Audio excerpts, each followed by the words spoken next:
ओम शांति। आज हम मीठे बाबा की अव्यक्त रूप से चले हुए महावाक्य सुनेंगे। महावाक्यों की ओरिजिनल डेट है 11 नवंबर 1989। आज की वाणी का सार है दिव्यता, संगम युगी ब्राह्मणों का श्रृंगार। हम ब्राह्मण बच्चे कलयुग के बीच रहते हैं, पर क्या है वो जो हमें कलयुगी आत्माओं से अलग करती है? किस बात का अंतर हमारा श्रृंगार बनकर हमें हम ब्राह्मण हैं ये दर्शाता है? तो बाबा कहते दिव्यता। दिव्यता है संगम युगी ब्राह्मणों का श्रृंगार।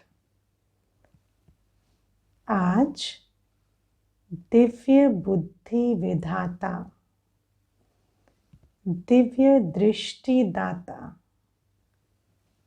अपने दिव्य जन्मधारी दिव्य आत्माओं को देख रहे हैं। हम बच्चों का दिव्य जन्म हुआ।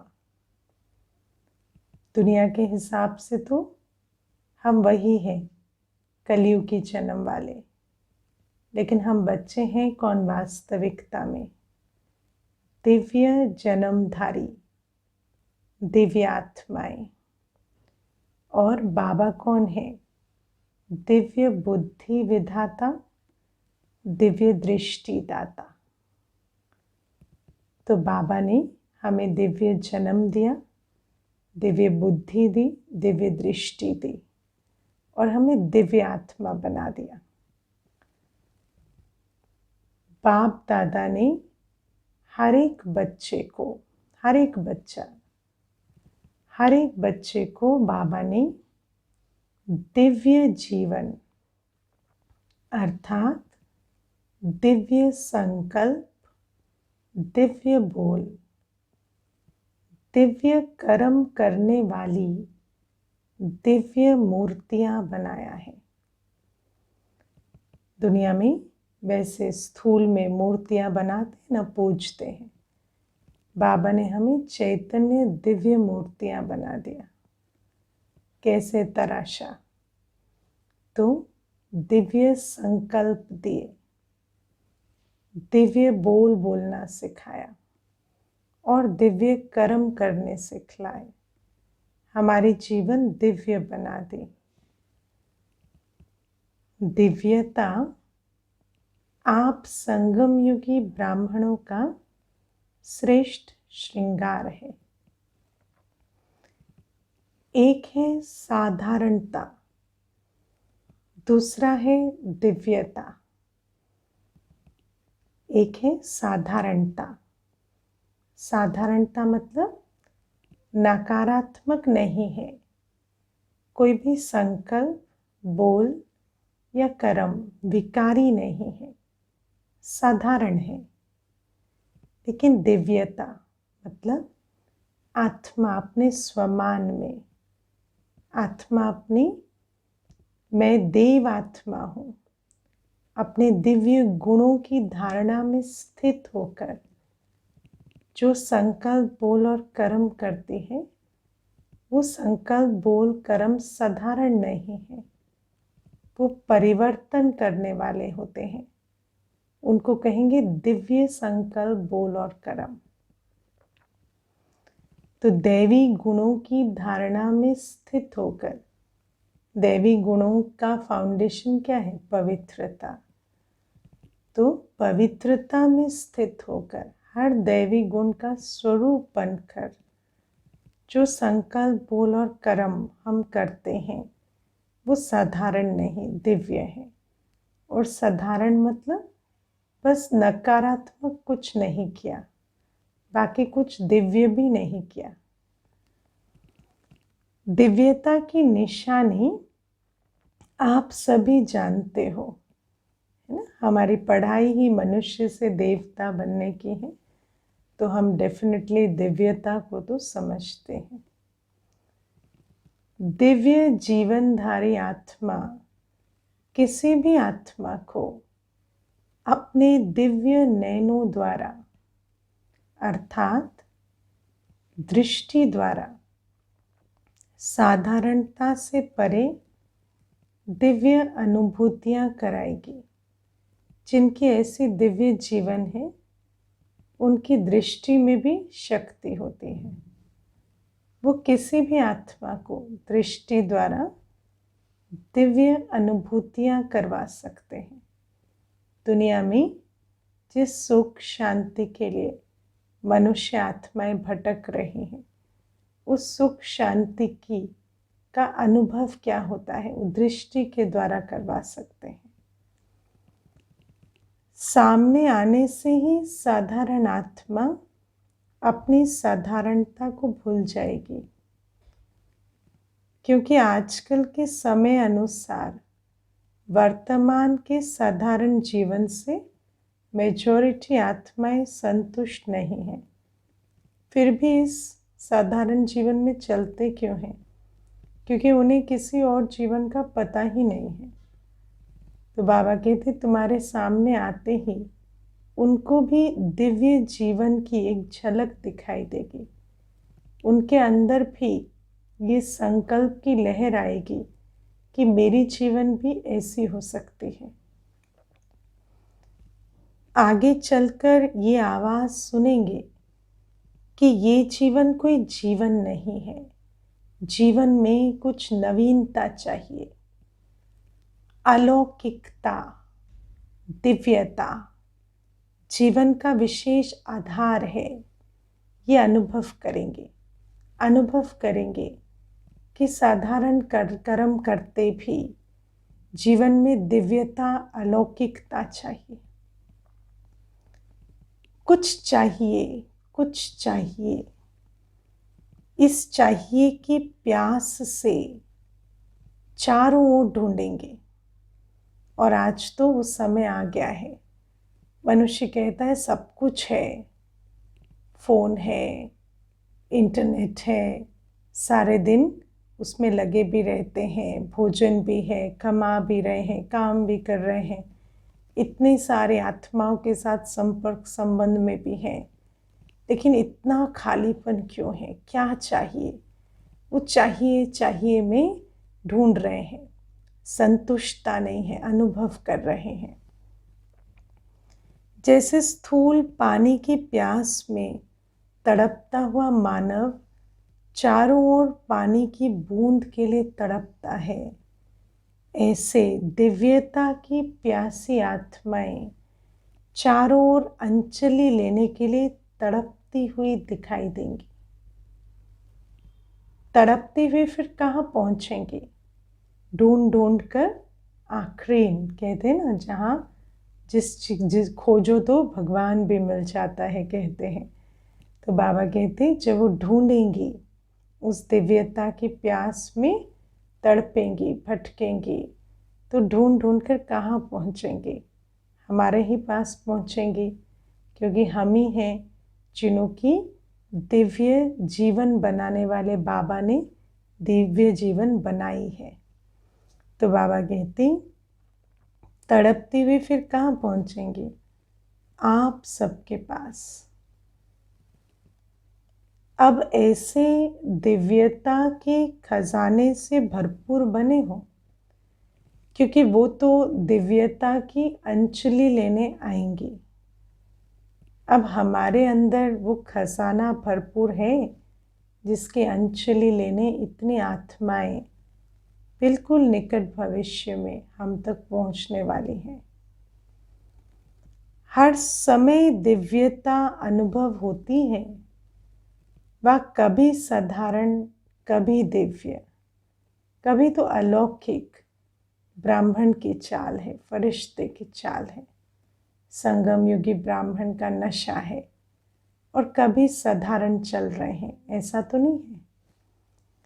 बाबा कहते हर समय दिव्यता अनुभव होती है, वह कभी साधारण, कभी दिव्य।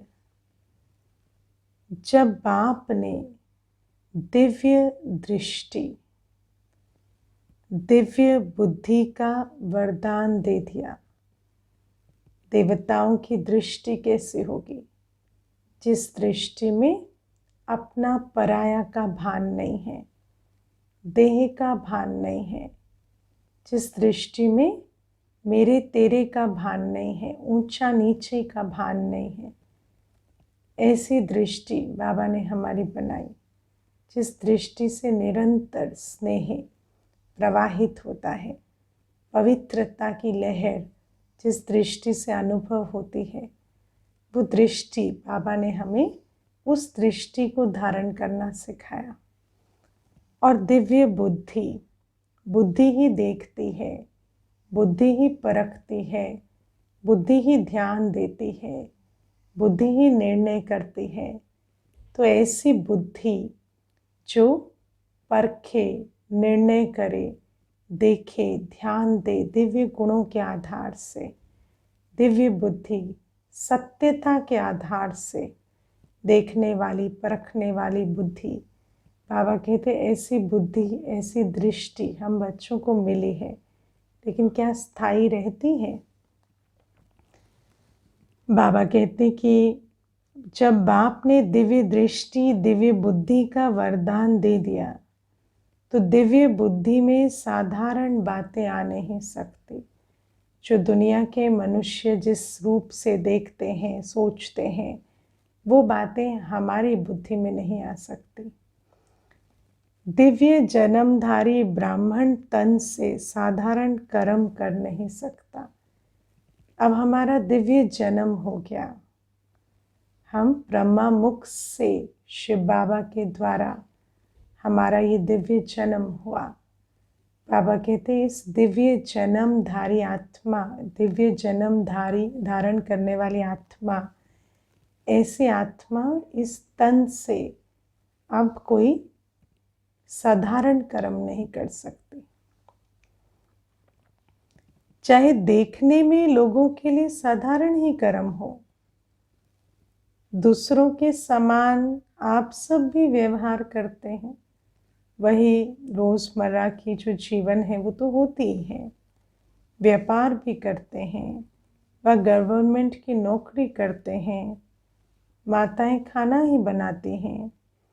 देखने में साधारण ही कर्म है, लेकिन इस साधारण कर्म में भी आपका और लोगों से न्यारा अलौकिक दिव्य कर्म हो। क्योंकि हम सिर्फ खाना नहीं पका रहे, खाना पकाने के साथ साथ दृष्टि से सृष्टि भी बदल रहे हैं, संकल्प से सृष्टि भी बदल रहे हैं।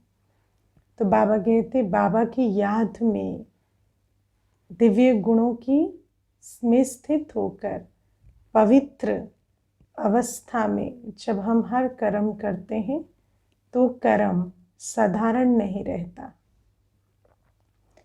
महान अंतर इसलिए सुनाया कि दिव्य जन्मधारी ब्राह्मण तन से साधारण कर्म नहीं करते, मन में साधारण संकल्प नहीं कर सकते। साधारण संकल्प कौन से होते हैं? मैं और मेरे के संकल्प, मेरे और तेरे के संकल्प। ये संकल्प तो साधारण ही समझते हैं मनुष्य, इसमें कोई नकारात्मक बात नहीं है। लेकिन बाबा कहते नहीं, बच्चों के हर संकल्प में है ना बेहद की बात होगी। कभी मैं और मेरे के संकल्प नहीं चलेंगे, हर संकल्प बेहद का, हर बोल बेहद का। धन को साधारण रीति से कार्य में नहीं लगा सकते। दुनिया में जिन चीज़ों पर धन खर्चना साधारण है, हम वहाँ नहीं खर्चते। क्यों? क्योंकि हमें पता है हमारा धन विश्व परिवर्तन के लिए बाबा इस धन को प्रयोग कर विश्व परिवर्तन करते हैं।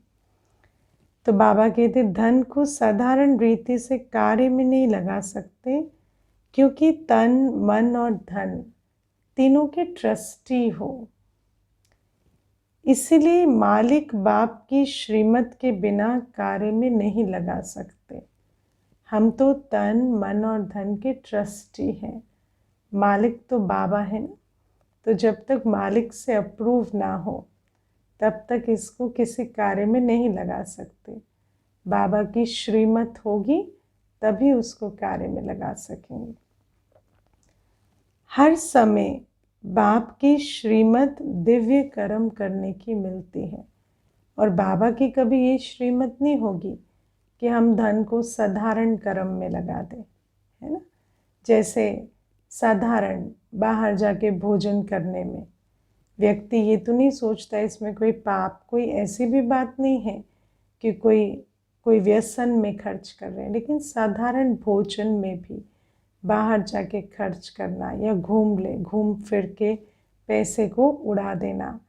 बाबा कहते हैं जिसको व्यक्ति साधारण क्यों, वो तो समझते धन का लक्ष्य ही यही है, लेकिन बाबा कहते तुम श्रीमत प्रमाण धन को कार्य में लगाते हो। बाबा कहते इसलिए चेक करो कि सारे दिन में साधारण बोल और कर्म कितना समय रहा। बाबा ने हमें बोल के प्रति क्या श्रीमत दी है? सिर्फ वो बोल बोलो जो ज्ञान स्वरूप हो, जो किसी आत्मा को उमंग उत्साह भरे, उसको स्वमान में स्थित करे, है ना, उसकी उन्नति के प्रति हो।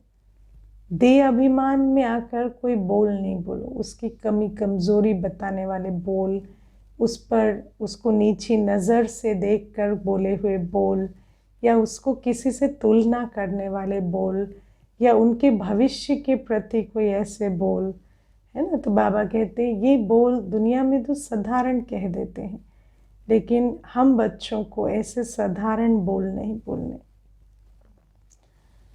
इसलिए चेक करो कि सारे दिन में साधारण बोल और कर्म कितना समय रहा, और दिव्य अलौकिक कितना समय रहा। हाँ, चेक करना ठीक से ना। सब कहते चार्ट कैसे लिखें, चार्ट कैसे लिखें। तो बाबा कहते हैं कि अब तुम्हें सिर्फ ये नहीं सोचना है कि मुझे रिएक्ट नहीं करना, अब तुम्हें क्रिएट भी करना है।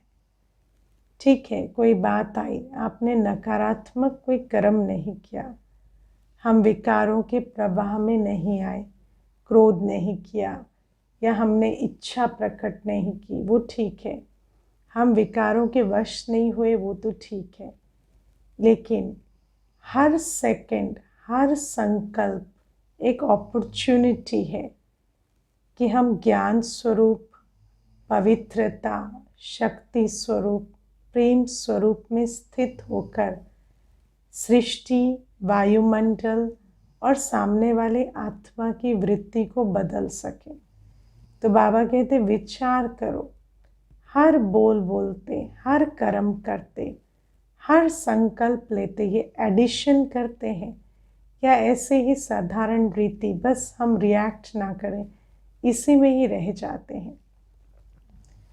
तो बाबा कहते कि चेक करते हैं, बाबा कहते हर समय चेक करो, है ना, कि सारे दिन में साधारण बोल और कर्म कितना समय रहा, और दिव्य अलौकिक कितना समय रहा। कई बच्चे कहाँ कहाँ बहुत भोले बन जाते हैं, चेक करते हैं, लेकिन भोलेपन में समझते हैं सारे दिन में कोई विशेष गलती तो की नहीं, बुरा सोचा नहीं, बुरा बोला नहीं, पता ना, रिएक्ट नहीं किया, वो समझते हैं। लेकिन क्रिएट किया, ये दोनों शब्द कितने सुंदर हैं। अगर शब्दों को इधर उधर फेर करें तो रिएक्ट को क्रिएट में बदल सकते हैं। तो ऐसा नहीं बस हमें रिएक्शन नहीं करना है, नहीं, हर संपर्क में आते, हर संकल्प लेते, हर बोल बोलते हमें समझना है कि हमारे बोल की, कर्म की, संकल्प की ऐसी वाइब्रेशन हो कि उससे सृष्टि बदले, आत्मा की दिल को वो लगे, और आत्मा के अंदर भी दिव्य जीवन को धारण करने की, अपनी जीवन आप समान बनाने की प्रेरणा मिले। तो बाबा कहते तो चेक ये कर लेते हैं कि गलती तो नहीं की, बुरा सोचा नहीं, बुरा बोला नहीं, लेकिन ये चेक किया कि दिव्य व अलौकिक कर्म किया। क्योंकि साधारण बोल व कर्म जमा नहीं होता, न मिटता है न बनता है। साधारण में चलो नुकसान नहीं हुआ, लेकिन जमा भी नहीं हुआ। और संगम युग कौन सा युग है? जमा करने का युग है। ये वो बेला है जो अभी नहीं तो कभी नहीं। 21 जन्म तो क्या मैं समझती हूँ पूरे अगले कल्प की कमाई यही होती है। और हम बस इसी में ही रह जाएं कि हाँ बस हमने गवाया नहीं, पर जमा करने की अपॉर्चुनिटी ही नहीं ली। कोई ऐसा भी बिजनेसमैन होता है बस रोज रात को पोता मेल चेक कर ले कि आज लॉस नहीं हुआ। तो बाबा कहते हैं तन मन धन की करेंसी यूज कर कर प्रॉफिट कमाना है ना। वर्तमान का दिव्य संकल्प व दिव्य बोल और कर्म भविष्य का जमा करता है। जमा का खाता बढ़ता नहीं है तो जमा करने के हिसाब में भोले बन जाते हैं। खुश रहते हैं कि मैंने वेस्ट नहीं किया, है ना। ऐसा भोला बिजनेसमैन बन गए हैं कि बस रात को सोते हैं आज लॉस नहीं हुआ, आज लॉस नहीं हुआ। तो बाबा कहते लेकिन सिर्फ इसमें खुश नहीं रहना है। वेस्ट तो नहीं किया लेकिन बेस्ट कितना बनाया। बाबा कहते वेस्ट ना करना एक बात, लेकिन हम तो बेस्ट बनाने वाले हैं। सतयुग में नाम होगा पारसनाथ, पारसनाथिनी। तो हम वो हैं जो मिट्टी को सोना बना सकते हैं। तो बाबा कहते कोई भी साधारण आत्मा, साधारण वाइब्रेशन, साधारण परिस्थिति को हम दिव्य बना सकते हैं। तो हम वो एडिशन करते हैं। कई बार बच्चे कहते हैं मैंने आज किसको दुख नहीं दिया, लेकिन सुख भी दिया। सुख देना मतलब उस आत्मा को अपनी आत्म अभिमानी स्थिति और अपने बाप के नज़दीक लाना। क्योंकि सुख का सागर है बाबा और आत्मा की मूल अवस्था सुख स्वरूप की है। तो जब सुख स्वरूप के नज़दीक जाए बुद्धि और सुख के सागर के नज़दीक जाए, तभी उसको सुख मिलेगा। तो देखना है सुख दिया, अपने संकल्प बोल और कर्म से उसको बाप के नज़दीक लाए। तो बाबा कहते दुख नहीं दिया, इससे वर्तमान ज़रूर अच्छा बनाया, क्योंकि हाँ घाटा नहीं किया, लेकिन सुख देने से जमा होता है। वो किया वह सिर्फ वर्तमान में ही खुश हो गए। सुख दाता के बच्चे सुख का खाता जमा करते हैं। सिर्फ ये नहीं चेक करो कि दुख नहीं दिया, लेकिन सुख कितना दिया। सुख कितना दिया चेक करो कि जितना चाहे हर कर्म में सुख दे सकते हैं, हर संकल्प में सुख दे सकते हैं। तो बाबा कहते जो भी संपर्क में आए मास्टर सुख दाता द्वारा हर कर्म में सुख की अनुभूति करे। वो अपने सुख स्वरूप, सुख के सागर बाबा से कनेक्ट करे। सुख को जाने कि सुख तो एक संकल्प के परे ही है। सुख की स्थिति तो मेरा जन्म सिद्ध अधिकार है। इस बात को रियलाइज कराओ अपनी सुख स्वरूप स्थिति से। जब वो देखेंगे ना कि आप साधारण कर्म करते भी जैसे ऐसा अनुभव कर रहे हैं, सुख की वर्षा हो रही है आप पर, तो जिस विधि से हमने सुख स्वरूप में हर कर्म करना सीखा, वो विधि वो भी जानना चाहेंगे और वो जो सुख की स्थिति है वो उन पर प्रभाव डालेगी। तो बाबा कहते हैं सिर्फ ये नहीं चेक करो कि दुख दिया, लेकिन सुख कितना दिया। इसको कहा जाता है दिव्यता व अलौकिकता। तो चेकिंग भी साधारण से गुह्य चेकिंग करो। सिर्फ आज घाटा नहीं हुआ ये वाली चेकिंग नहीं करो। हर समय ये स्मृति रखो कि एक जन्म में 21 जन्मों का खाता जमा करना है। विचार तो करो, ये कमाने का समय है। और कमाने गए, सोचो किसी देश में बहुत अच्छी कमाई होती है, अपॉर्चुनिटी बहुत है, और वहाँ गए और बस इस बात से खुश है आज घाटा नहीं हुआ, कल घाटा नहीं हुआ, और कमा कर कुछ भी नहीं आए, तो उसको क्या कहेंगे? बहुत बुद्धिमान कहेंगे। तो बाबा कहते चेक करो, ये जमा करने की सीजन है। तो सब खाते चेक करो, तन से कितना जमा किया। जमा के खाते बाबा कहते मन के दिव्य संकल्प से कितना जमा किया, और धन को श्रीमत प्रमाण श्रेष्ठ कार्य में लगाकर कितना जमा किया। कर्म से ही भाग्य भी बनता है और कर्म से ही विक्रम भी बनता है। वही तन मन धन जब देह अभिमान के अधीन होकर साधारण रीति यूज होता है तो उससे ना का खाता भी बन जाता है, माना कुछ कमाई नहीं हुई। अगर वही तन मन धन विकारों के अधीन होकर नकारात्मक में यूज होता है तो विक्रम भी बनता है। और वही तन मन धन जब श्रीमत पर यूज होता है, श्रेष्ठ कार्य में, रूहानी सेवा में यूज होता है, तो उसी से जमा भी होता है। बिना कर्म के न जमा होता है न विक्रम बनता है।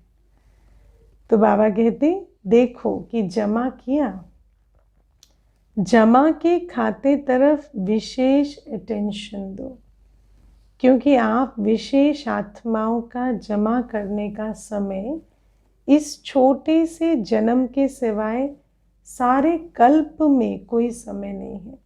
सारे कल्प में जमा करने का ये छोटा सा संगम युग ही है। विचार तो करो, सतयुग से लेकर भी कोई जमा का समय नहीं है। और आत्माओं का हिसाब अलग है, लेकिन आप श्रेष्ठ आत्माओं के लिए अब नहीं तो कब नहीं।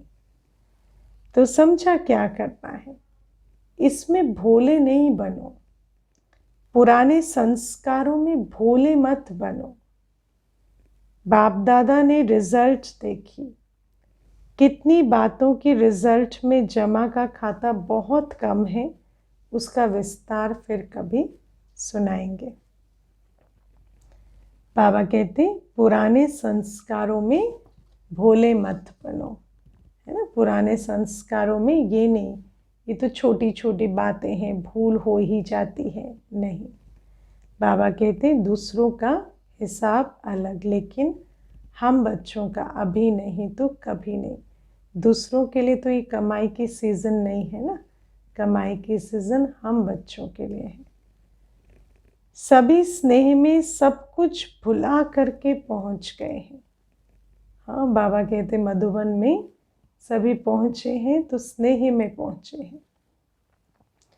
बाप दादा भी बच्चों का स्नेह देख एक घड़ी के स्नेह का रिटर्न अनेक घड़ियों की प्राप्ति का देता ही रहता है। आप सभी को सोचो, है ना, अभी जो एक एक घड़ी, एक एक सेकंड जो हम बाबा के प्यार में न्योछावर कर रहे हैं, वो एक एक सेकंड बाबा हमें मल्टीप्लाई कर कर 21 जन्म का सुख देगा। आप सभी को इतने बड़े संगठन में आने के लिए क्या क्या पक्का कराया, है ना, क्योंकि मिलने की सीज़न कुछ समय बाद हुई, तो बाबा कहते क्या क्या पक्का करा कर भेजा है।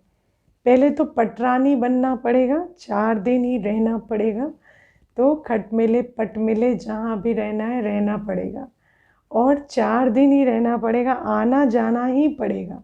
ऐसा नहीं कि कोई कहे लंबा रहें, तो जैसी समय वैसी विधि, है ना। तो सब बातें सुनते हुए भी स्नेह में पहुंच गए। पटरानी समझा ना, जो पट पर सोती है ना, खट नहीं मिलती जिसको पट पर सोना पड़े, तो बाबा कहते पटरानी बनने को भी राजी हुए। ये भी समझा कि हाँ ज़्यादा दिन नहीं रहेंगे, तो भी पहुँच गए स्नेह में। ये भी अपना लक समझो जो इतना भी मिल रहा है। फिर भी जड़ मूर्तियों के दर्शन के समान खड़े खड़े रात तो नहीं बिताते हो ना। दुनिया में तो देखो, जब दर्शन के लिए जाते हैं तो रात भर खड़े रहते हैं। बाबा कहते चैतन्य शिव बाबा बच्चों से वो भक्ति वाली मेहनत नहीं कराते कभी। 3 पैर पृथ्वी तो सबको मिली है ना, यहाँ भी आराम से बैठो। ऐसा नहीं पट भले मिलेगा, लेकिन 3 पैर पृथ्वी बाबा ज़रूर देता है। और वहाँ सोने का भी सारा प्रबंध होता है, भोजन का भी। और फिर बाबा कहते हैं यहाँ भी हॉल में ऐसा नहीं कि कोई खड़े होकर बाबा से मिलते हैं, बिल्कुल आराम से बैठे हो। जब आगे वृद्धि होगी तो स्वतः ही विधि भी परिवर्तन होती रहेगी। लेकिन जब तक देखा, ऐसा कभी नहीं हुआ कि कोई बैठने को या 3 पैर पृथ्वी बाबा के घर में ना मिले। लेकिन सदैव ये अनुभव करो कि जो भी मिल रहा है वो बहुत अच्छा है ना, क्योंकि हम सुविधाओं के लिए थोड़ी गए हैं। सुविधा तो लौकिक में भी बाबा ने हमें बहुत दिलाई है। हम जिसके लिए गए हैं, जिस दृष्टि के लिए गए हैं, जिस मिलन के लिए गए हैं, वो तो संगम युग में एक ही बार होता है। तो वो दृष्टि, वो मिलन हुआ तो फिर और क्या चाहिए। क्योंकि वृद्धि तो होनी है और परिवर्तन भी होना ही है, लेकिन लक्ष्य को ध्यान रखना है कि हाँ, जिस कार्य के लिए जा रहे हैं वो तो हो रहा है ना। तो सभी को आराम से रहना खाना मिल रहा है ना। अब बाबा कहते खाना और सोना 2 चीज़ें ही चाहिए। माताओं को तो बहुत खुशी होती है क्योंकि बना बनाया भोजन यहाँ मिलता है। वहाँ तो बनाओ, भोग लगाओ, फिर खाओ।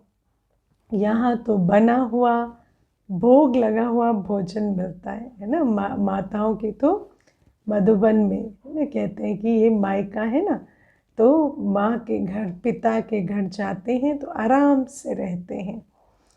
वहाँ तो बनाओ, भोग लगाओ, है ना, फिर खाओ। बाबा कहते इसलिए माताओं को तो अच्छा आराम है। फिर दूसरा, कुमारों को भी आराम मिलता है क्योंकि उन्हों के लिए भी बड़ी प्रॉब्लम खाना बनाने की ही है। यहाँ तो आराम से बना हुआ भोजन खाया ना, तो बाबा कहते हैं सदैव ऐसे इजी रहो। बाबा इतना प्यार देता है ना, छुट्टी भी देता है, आराम भी देता है। तो ऐसे बाबा की याद में, छत्र छाया में बिल्कुल इजी रहो, अनुभव करो हम कैसे सुख के सागर के झूलों में झूल कर अपना संगम युग बिता रहे हैं। जिसके संस्कार इजी रहने के होते हैं ना, उनको हर कार्य सहज अनुभव होने के कारण इजी रहते हैं।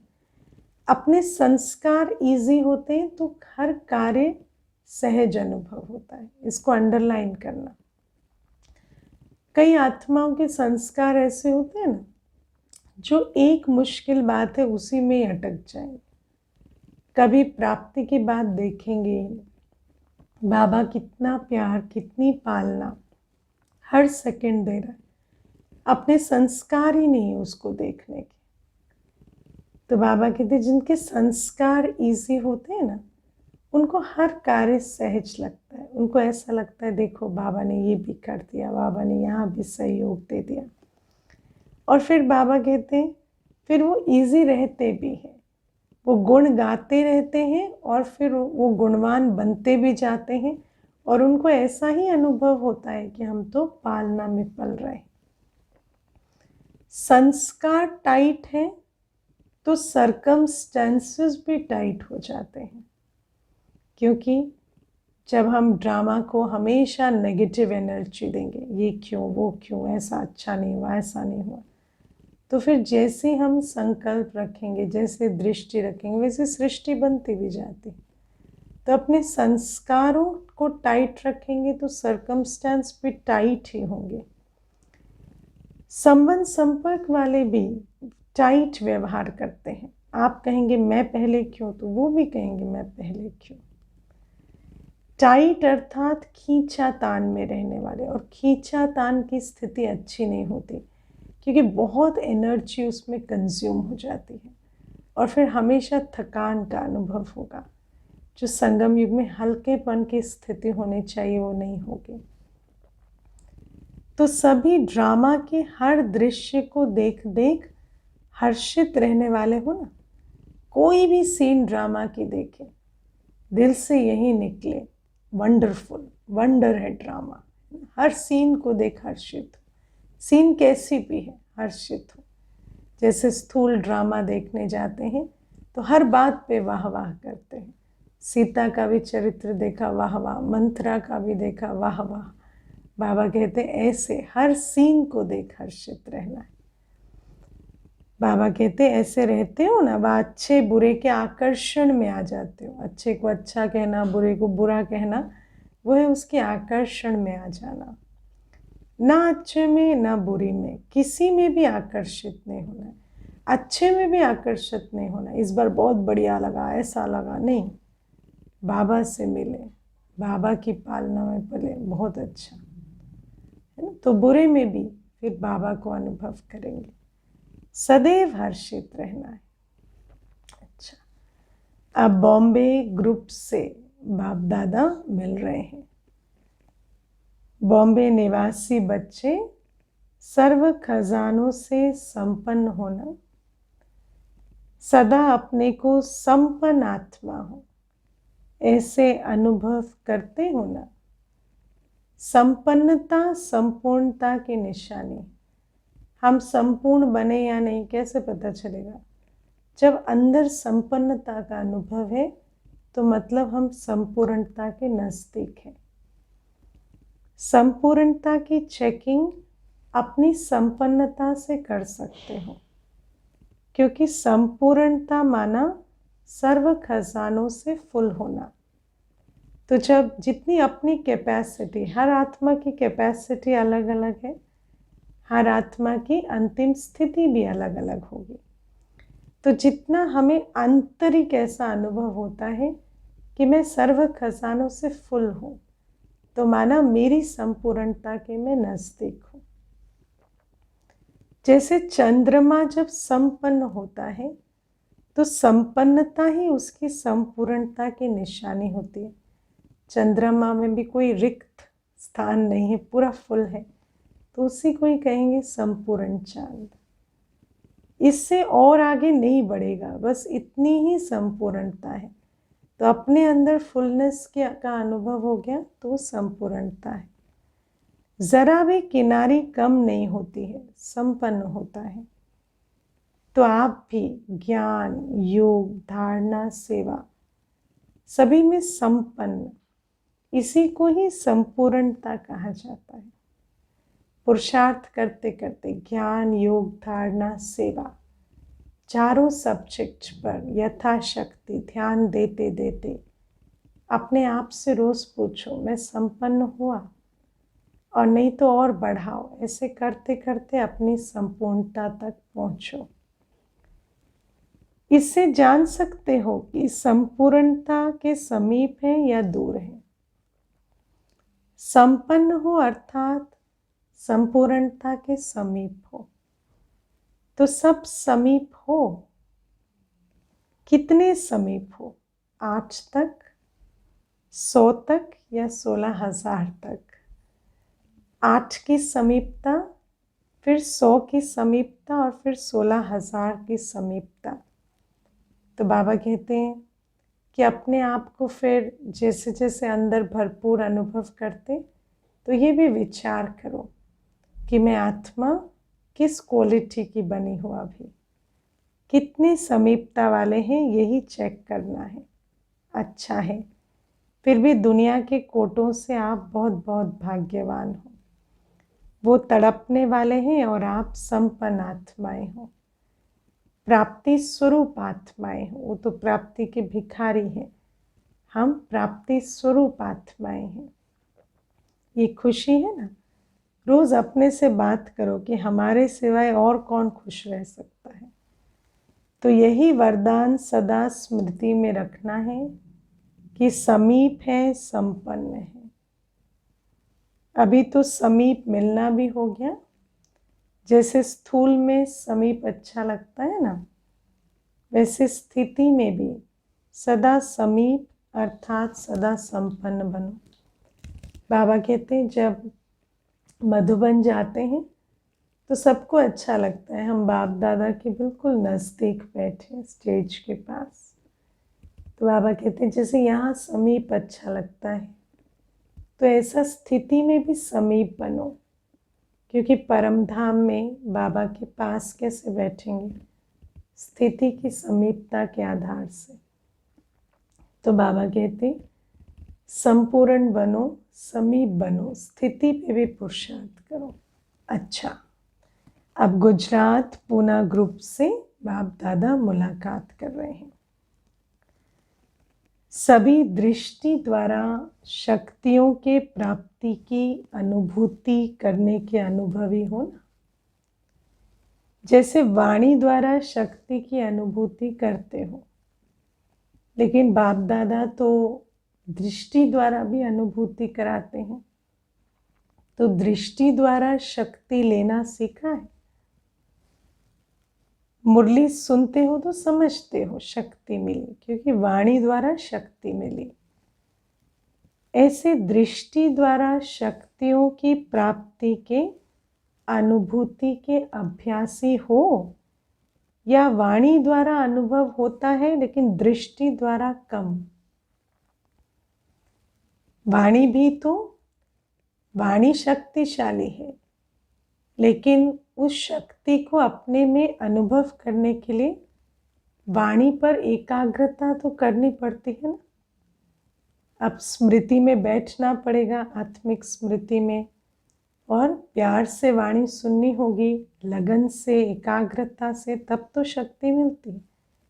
ऐसे ही क्या हम दृष्टि से शक्ति लेना जानते हैं? दृष्टि के जब बाबा दृष्टि दे रहे हैं तो उस दृष्टि से अपने आप को भरने की कला हमें आती है। बुद्धि को ऐसे स्थित करना कि दृष्टि से शक्ति ग्रहण कर सके, वो आता है। तो बाबा कहते या वाणी द्वारा अनुभव होता है लेकिन दृष्टि द्वारा कम। दृष्टि द्वारा शक्ति कैच कर सकते हो। सर्वशक्तिवान की दृष्टि है तो शक्ति तो बहुत है, पर कैच करना आता है? क्योंकि कैच करने के अभ्यास ही होंगे तो दूसरों को भी अपने दृष्टि द्वारा, दिव्य दृष्टि द्वारा अनुभव करा सकते हो। जिसने बाबा की दृष्टि से शक्ति कैच की, वो शक्ति उसकी दृष्टि में भी समा जाती है। फिर अन्यों को भी उस शक्ति का दृष्टि द्वारा अनुभव करा सकते हैं।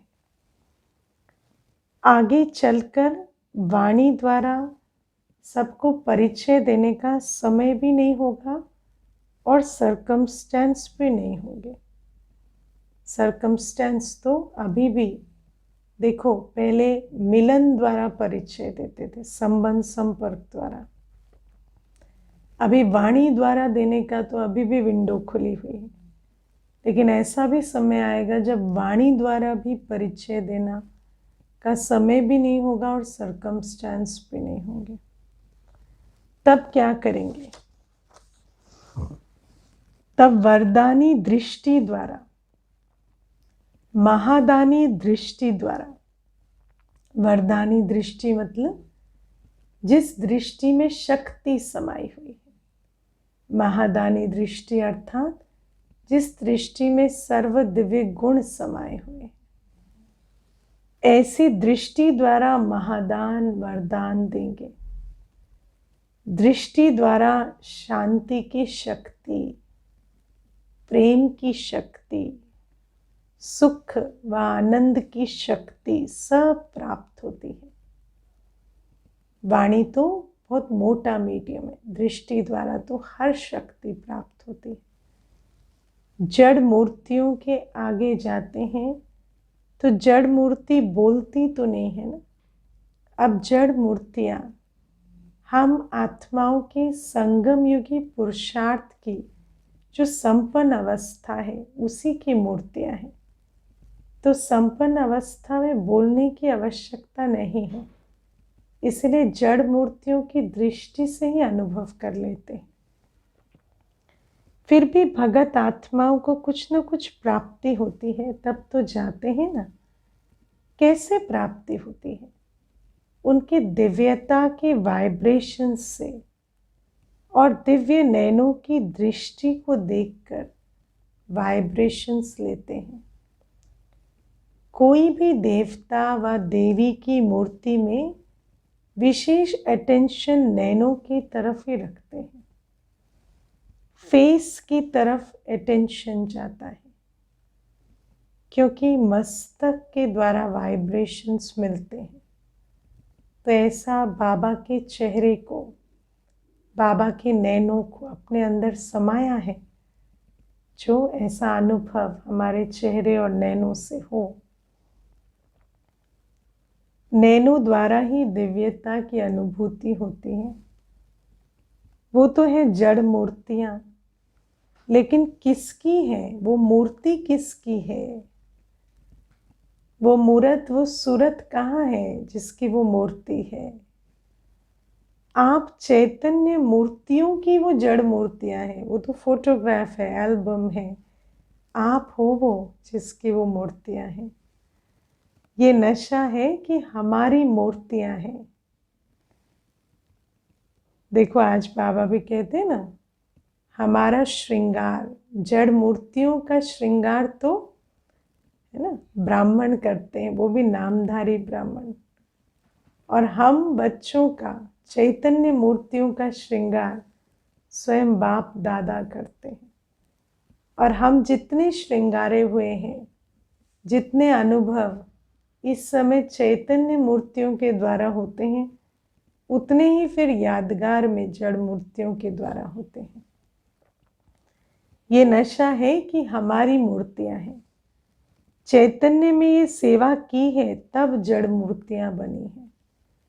तो दृष्टि द्वारा शक्ति लेना और दृष्टि द्वारा शक्ति देना, लेना आएगा तभी देना आएगा। लेकर समाएंगे बाबा से, लेकर तो देना भी आएगा। ये प्रैक्टिस करो। शांति की शक्ति की अनुभूति बहुत श्रेष्ठ है ना। दुनिया में भी सब शांति को ढूंढ रहे हैं, तो बाबा की दृष्टि से शांति की शक्ति को अनुभव करो। बाबा की दृष्टि में तो सर्व शक्तियां हैं, पर हम जो चाहें वो धारण कर सकते हैं। जैसे वर्तमान समय साइंस की शक्ति का कितना प्रभाव है, हर एक अनुभव करते हैं। लेकिन साइंस की शक्ति निकली किससे? साइलेंस की शक्ति से ना। साइंटिस्ट भी जो रिसर्च होती है साइंस में, वो कैसे होती है? डीप साइलेंस में, है ना, योग करके।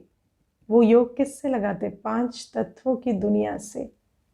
तो 5 तत्वों के सारे रहस्य उनकी बुद्धि में समा जाते हैं। तो बाबा कहते, तुम योग लगाओ साइलेंस में, सर्वशक्तिवान से, तो उसकी सारी शक्तियां तुम्हारी हो जाएंगी। जब साइंस की शक्ति अल्पकाल के लिए प्राप्ति करा रही है, तो साइलेंस की शक्ति कितनी प्राप्ति कराएगी? साइंस का भी आधार जो शक्ति है, वो कितनी प्राप्ति कराएगी? तो बाप की दिव्य दृष्टि द्वारा स्वयं में शक्ति जमा करो, तो फिर जमा किया हुआ समय पर दे सकेंगे। जमा होगा तो न देंगे। अगर अपना ही हाल है कि कमाया खाया कमाया खाया, कोई जमा ही नहीं है, तो देंगे क्या? खुद ही मंगता हो जाएंगे अंत में। अपने लिए ही जमा किया और कार्य में लगा दिया, अर्थात कमाया और खाया। जो कमाते हैं और खा करके ख़त्म कर देते हैं, उनका कभी जमा नहीं होता है। और जिसका जमा नहीं होता है, उसको समय पर धोखा मिलता है। देखो, स्थूल धन भी जिसके पास जमा नहीं था, तो समय ऐसा आया कि और कमाई करने की बात नहीं थी। अभी कोविड में लॉकडाउन्स हुए तो उनको कैसे धोखा मिल गया ना। तो बाबा कहते जमा का स्टॉक रखो। मानो बहुत विकराल परिस्थितियां आ गई, उस समय पर जमा नहीं भी कर पाए तो इतना शक्तियों का स्टॉक हो कि स्वयं भी बिल्कुल अचल अडोल रह सके और अन्यों को भी दान कर सके। धोखा मिलेगा तो दुख की प्राप्ति होगी, जमा नहीं है तो समय धोखा देगा और धोखे से दुख की प्राप्ति होगी और अंत मध्य सोगति क्या बनेगी फिर। ऐसे ही साइलेंस की शक्ति जमा नहीं होगी, दृष्टि के महत्व का अनुभव नहीं होगा तो लास्ट समय श्रेष्ठ पद प्राप्त करने में धोखा खा लेंगे, फिर दुख होगा, पश्चाताप होगा। इसलिए अभी से बाप की दृष्टि द्वारा प्राप्त हुई शक्तियों को अनुभव करते जमा करते जाओ। बाबा की दृष्टि से शक्तियों को जमा करो, खूब बाबा के सम्मुख बैठो। बाबा की दृष्टि के द्वारा हर गुण हर शक्ति को जैसे जमा करते जाओ। बाबा ने वैसे भी कहा है अंत घड़ी के लिए शक्तियों का स्टॉक चाहिए। तो जमा करना आता है। जमा होने की निशानी क्या होगी? नशा होगा। हाँ, जिसके पास धन जमा होता है ना बैंक में, उसका नशा देखो चेहरे पे। विनाशी धन का इतना नशा है, तो जिसको अविनाशी धन जमा होगा उसको क्या नशा होगा। जैसे साहूकार लोगों के चलने बैठने उठने में ही नशा दिखाई देता है, और जितना नशा होता है उतनी खुशी होती है। और नशे का प्रत्यक्ष स्वरूप क्या है? खुशी। तो ये है रूहानी नशा। इस नशे में रहने से खुशी स्वतः होगी। खुशी ही जन्म सिद्ध अधिकार है। बाबा तो खुशी की इतनी विधि दे ही रहे हैं। सदा खुशी की झलक से औरों को भी रूहानी झलक दिखाने वाले बनो। ऐसी रूहानी खुशी अन्यों को भी रूहानियत की आकर्षण करती है। इसी वरदान को सदा स्मृति में रखना। कौन सा वरदान? कुछ भी हो जाए, खुशी जन्म सिद्ध अधिकार है। मैं बाप का हूँ, सुख के सागर के संतान की खुशी कोई छीन नहीं सकता। बाबा ने मुझे इतनी खुशी के वरदान दिए हैं कि खुशी तो कोई ले नहीं सकता। तो बाबा कहते कुछ भी हो जाए, खुशी के वरदान को खोना नहीं। खुशी मेरा जन्म सिद्ध अधिकार है। समस्या आएगी और जाएगी, लेकिन खुशी नहीं जाए, क्योंकि खुशी हमारी चीज है। समस्या परिस्थिति है, परिस्थिति माया की है।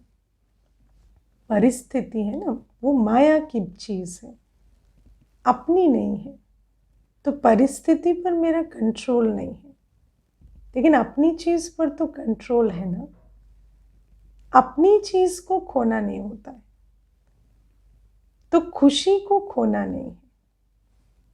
चाहे ये शरीर भी चला जाए, लेकिन खुशी ना जाए,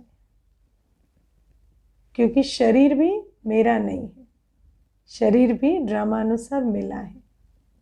तो मैं आत्मा हूं, खुशी मेरी है, बाकी सब कुछ आना जाना है। खुशी से शरीर भी जाएगा तो बढ़िया मिलेगा, शरीर जाएगा तो शरीर आएगा भी बढ़िया आएगा। खुशी अगर नहीं गई तो पुराना जाएगा, नया मिलेगा। तो गुजरात और महाराष्ट्र वाले इस महानता में सदा रहना, खुशी में महान बनना। अच्छा, आंध्र प्रदेश और कर्नाटक ग्रुप इस ड्रामा के अंदर विशेष पाठ बजाने वाली विशेष आत्माएं हैं। ऐसे अनुभव करते हो? मैं विशेष पाठ बजाने वाली विशेष आत्मा हूँ। आज तो बाबा ने सारी मुरली ही साधारण नहीं हो उस पर चलाई है। जब अपने को विशेष आत्मा समझते हैं तो बनाने वाला बाप स्वतः याद रहता है। किसने विशेष बनाया तो वो तो याद रहेगा ना। याद सहज लगती है क्योंकि संबंध याद का आधार है। मैं विशेष हूँ क्योंकि मैं बाबा का हूँ, तो संबंध याद आया तो याद सहज हो जाएगी। जहाँ संबंध होता है वहाँ याद स्वतः सहज हो जाती है। जब सर्व संबंध एक बाप से हो गए तो और कोई रहा ही नहीं। एक बाप सर्व संबंधी है। इस स्मृति से सहज योगी बन गए। कभी मुश्किल तो नहीं लगता। जब माया का वार होता है तब मुश्किल लगता है। माया को सदा के लिए विदाई देने वाले बनो। बाबा कहते कब तक लड़ेंगे माया से, सदा के लिए विदाई दे दो। जब माया को विदाई देंगे तब बाप की बधाइयाँ बहुत आगे बढ़ाएंगे। भक्ति मार्ग में कितनी बार मांगा कि दुआएं दो, ब्लेसिंग्स दो, लेकिन अभी बाप से ब्लेसिंग लेने का सहज साधन बता दिया है। जितना माया को विदाई देंगे उतनी ब्लेसिंग स्वतः मिलेगी। बाबा कोई ब्लेसिंग पकड़ के थोड़ी रखे, बाबा तो ब्लेसिंग देते चले जा रहे हैं। हम माया में उलझ कर उनको ले नहीं रहे। बाबा कहते माया को विदाई दो, ब्लेसिंग ही ब्लेसिंग है, मैं तो हूँ ही ब्लिसफुल।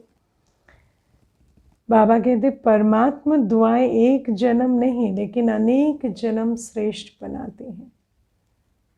सदा ये स्मृति में रखना कि हम हर कदम में बाप की, ब्राह्मण परिवार की दुआएं लेते सहज उड़ते चले।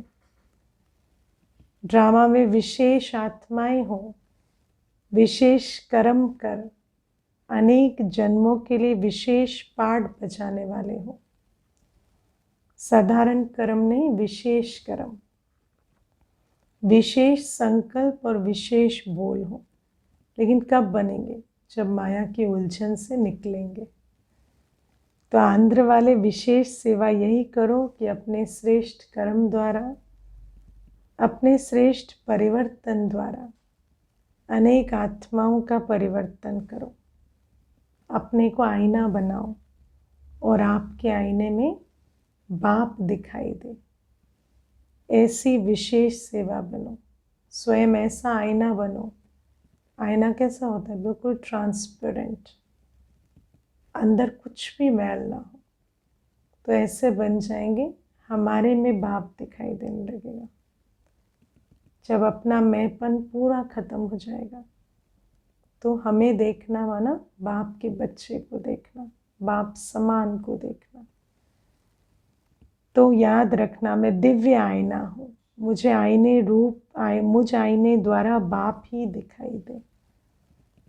पहले तो मैंपन पूरा इतना मर्ज हो जाए कि मैं अपने आप को भी देखूं, मुझे सिर्फ बाप ही दिखाई दे। मुझ में जो कुछ भी है बाप का दिखाई दे। समझा? अच्छा, सदा हर कदम में दिव्यता अनुभव करने वाले और कराने वाले दिव्य मूर्तियों को, सदा अपने जमा के खाते को बढ़ाने वाले नॉलेजफुल आत्माओं को, सदा हर समस्या को इजी स्थिति द्वारा इजी पार करने वाले ऐसे समझदार बच्चों को, अनेक आत्माओं की जीवन की प्यास को बुझाने वाले मास्टर ज्ञान सागर श्रेष्ठ आत्माओं को ज्ञान सागर बाप दादा का याद प्यार और नमस्ते। ऐसे मीठे प्यारे बाबा को भी हम बच्चों का याद प्यार, गुड मॉर्निंग और नमस्ते। ओम शांति। वरदान है आज का, सदा एक रस स्थिति के तख्त पर विराजमान रहने वाले बाप दादा के दिल तक नशीन भव। बाबा कहते जो बच्चे अपने अकाल तख्त पर एक रस स्थिति में स्थित रहते हैं वो बाप दादा के दिल तख्त पर स्वतः ही बैठ जाते हैं। सभी से श्रेष्ठ तख्त बाप दादा के दिल तख्त नशीन बनना है। लेकिन इस तख्त पर बैठने के लिए अचल अडोल एक रस स्थिति का तख्त चाहिए, है ना। बाबा के दिल के तख्त पर बैठना है तो हमारा काल तख्त कैसा हो, बिल्कुल अचल अडोल एक रस। अगर इस स्थिति के तख्त पर स्थित नहीं हो पाते तो बाप दादा के दिल रूपी तख्त पर स्थित नहीं हो सकते। इसके लिए अपनी भ्रिकुटी के तख्त पर अकाल मूर्त बन स्थित हो जाओ। इस तख्त से बार बार डगमग ना हो। अकाल मूर्त आत्मा इस स्थिति में स्वतः एक रस हो जाएंगे, अचल अडोल हो जाएंगे। इस तख्त से बार बार डगमग ना हो तो बाप दादा के दिल तख्त पर विराजमान हो सकेंगे। स्लोगन है, शुभ चिंतन द्वारा नेगेटिव को पॉजिटिव में परिवर्तन करो। लेकिन याद रखना, पहले स्वचिंतन है फिर शुभ चिंतन है। अगर स्वचिंतन नहीं किया है तो अन्य के बारे में शुभ चिंतन करने जाएंगे लेकिन हो नहीं पाएगा। तो स्वचिंतन से शुभ चिंतन होगा, और जो आत्मा स्वचिंतन में रहती है शुभ चिंतन के द्वारा किसी भी नेगेटिव को पॉजिटिव में परिवर्तन कर सकते हैं। ओम शांति।